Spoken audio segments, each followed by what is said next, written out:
Ontem a Cristine, tava a Cristine e a Tari aqui, sabe? E o namorado da Tari, eu cheguei, ó suas bisques.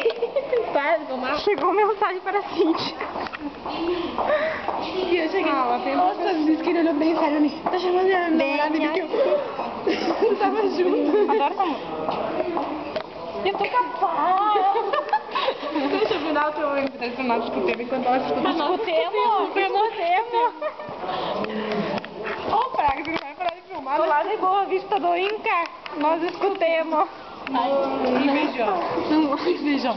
Não humilha. Tu escutemos? Vamos dançar e filmar. Dança. Dança, Gabriel. Vamos.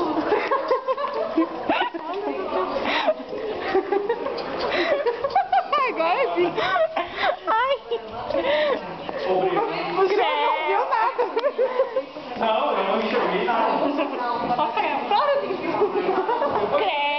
Qual é esse preconceito? Porque eu também sou filho de Deus, né, tia?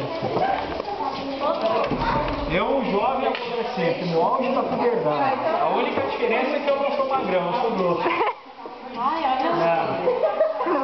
Piriguete. Chegou uma mensagem.